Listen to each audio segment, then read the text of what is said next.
Omelette சேர்த்துக்கு வந்து பார்த்தீங்கன்னா first நான் அடுப்பு ஆன் பண்ணிட்டு நான்ஸ்டிக் ஃபேன் வச்சிருக்கேங்க. இப்போ வந்து ஆயில் சேர்த்துக்கலாம். கரெக்டாக ஆயில் வந்து ஸோ இந்த மாதிரி ஒரு ஃபேன் எடுத்துக்குங்க. முட்டை வந்து பார்த்தீங்கன்னா எக்கு 6 எடுத்துருக்கேன். உடைச்சி சேர்த்துக்கலாம்.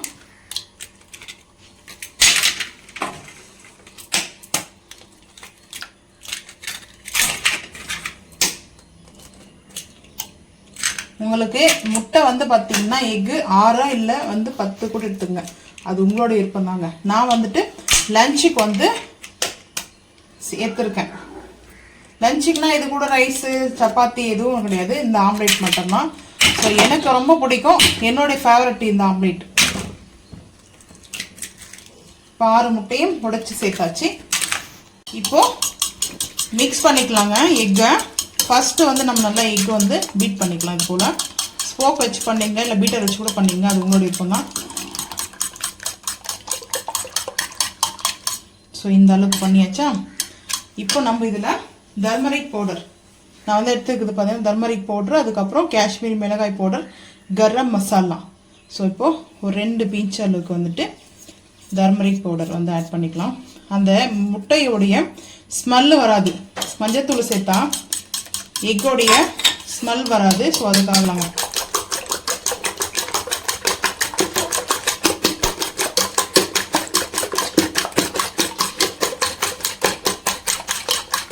ஸோ இந்த மாதிரி பீட் பண்ணியாச்சு.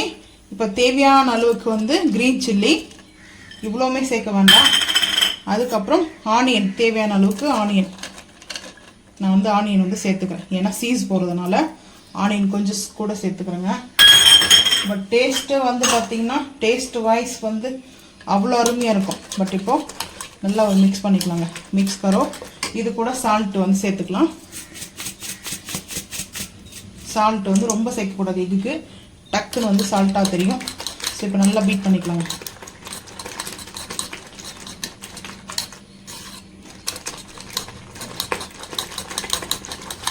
இந்த அளவுக்கு பீட் பண்ணியாச்சுங்க. இப்போ பீட் பண்ணதை நம்ம அப்படியே வந்து ஆயில் ஹீட்டாக இருக்குது இல்லையா, அந்த ஆயிலே சேர்த்துக்கலாங்க.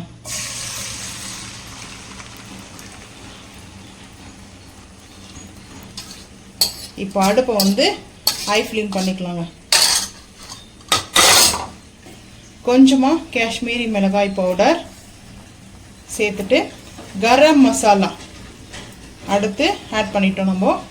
ஸோ ஆட் பண்ணதுக்கப்புறம் கொரியாண்டர் லீஃப் கொஞ்சமாக வந்துட்டு கொரியாண்டர் லீஃப் வந்து சேர்த்துக்கிறோம்.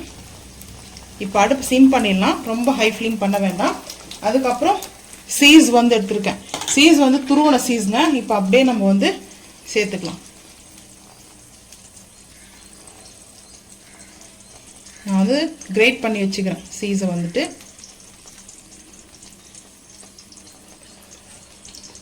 இப்போ மேலாப்பில் அந்த மசாலா சீஸ் மேலே லைட்டாக சீஸ் வந்து நான் அப்படியே துருவி டைரெக்டாக அப்படியே நம்ம துருவி சேர்த்துக்கலாம் கிரைண்ட் பண்ணி.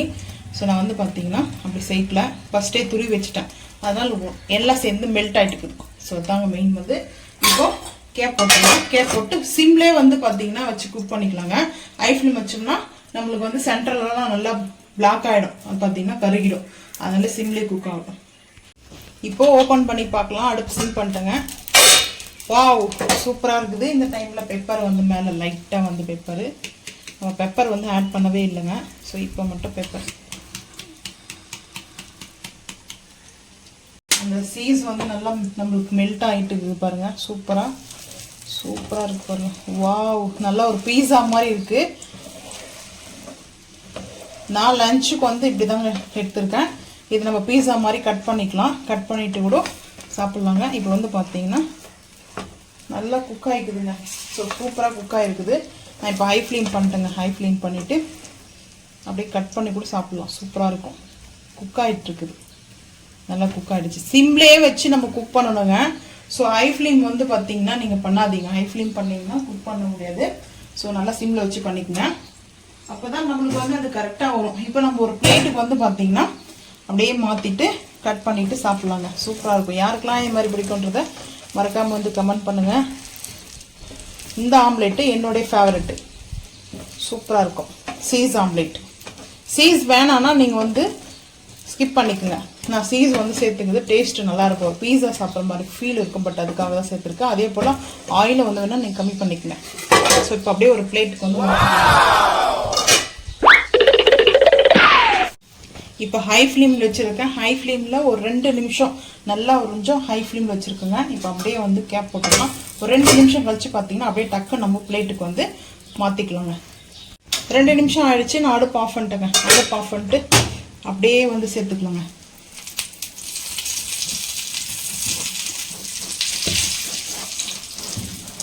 வாவ், சூப்பராக இருக்குது. ஸோ நம்ம இப்படி சிம்பிளாக வந்து பார்த்திங்கன்னா சூப்பராக செஞ்சுட்டோங்க. இவ்வளோ சூப்பராக இருக்குது.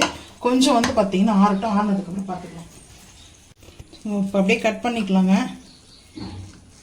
கட் பண்ணிவிட்டு 4 பீஸாக வந்து கட் பண்ணுறேன். பீஸா மாதிரியே இருக்குங்க சாப்பிட்றதுக்கு. யாருக்கெல்லாம் ரொம்ப பிடிக்குன்றதும் மறக்காமல் வந்து கமெண்ட் பண்ணுங்கள். ஸோ என்னோடைய ஃபேவரெட்டுங்க இது. ஏன்னா சூடாக இருக்குது, ஹீட்டு. ஸோ அதனால தாங்க. பாருங்கள் எவ்வளோ சூப்பராக வந்துட்டு அவ்வளோ அருமையாக டேஸ்ட்டான ஒரு ஆம்லேட் வந்து ரெடி பண்ணியிருக்கேன். இது வந்து பீஸா மாதிரியே இருக்கும் நம்மளுக்கு சாப்பிட்றதுக்கு. அந்த ஃபீல் வந்து பார்த்திங்கன்னா அவ்வளோ அமேசிங்காக டேஸ்ட்டாக இருக்கும். ஸோ நீங்களும் இதே போல் வந்து ட்ரை பண்ணி பாருங்கள். ஸோ உங்களுக்கு இந்த வீடியோ பிடிச்சிருந்தா மறக்காமல் லைக் பண்ணுங்கள், ஷேர் பண்ணுங்கள், சப்ஸ்கிரைப் பண்ணுங்கள், பெல் ஐக்கான் வந்து கிளிக் பண்ணுங்கள். மறக்காமல் சேனல் வந்து ஃபாலோ பண்ணுங்கள். அப்போ தான் நம்ம போகிற வீடியோவும் உங்களுக்கு நோட்டிஃபிகேஷனாக வருங்க. தேங்க்யூ.